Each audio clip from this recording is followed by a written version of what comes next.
А тем временем в стенах Музея краеведения имени Тугана Мальсагова прошло открытие выставки «Предметы быта ингушей.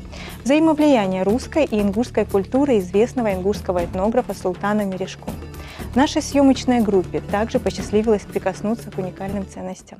Отметим, что Мережков Султан Алаудинович – поэт, публицист, член Союза журналистов России, заслуженный учитель Республики Ингушетия, этнограф. В свое время был награжден золотой медалью за сохранение культурного наследия народов России. Султан Алаудинович является автором нескольких книг и соавтором ряда научных публикаций и монографий, в том числе академического труда «Ингуши», ряда научных публикаций по этнографии и языку. Это человек, который настолько красиво говорит о своем языке, настолько любит он все, что связано с традиционной культурой своего народа.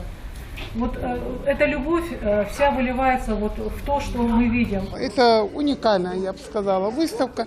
Например, вот этот ткацкий станок, он не только воспроизведен, но он производит ткань. На мероприятии были представлены работы автора, которые он изготовил собственноручно, и предметы быта, дошедшие до нас из недалекого прошлого, что позволяет окунуться в детство и погрузиться в приятные воспоминания, как это произошло с художественным руководителем Республиканского дома народного творчества Асей Абдурзаковой. Ткацкий станок, а около там вот стоите вот эти вот шерсть чесали, вот, с этими иголками, вот.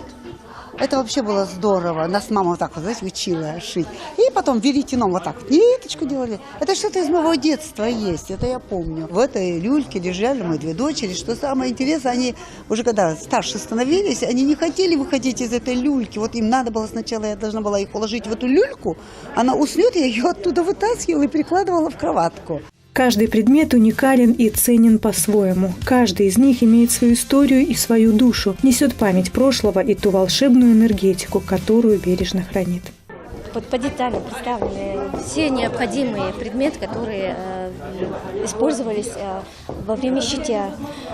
Вот шант называется данная сумочка, туда клали разные инструменты. Я уверен, что многие наши юные участники этой выставки, не смогут назвать на ингушском языке, как называется та или иная вещь.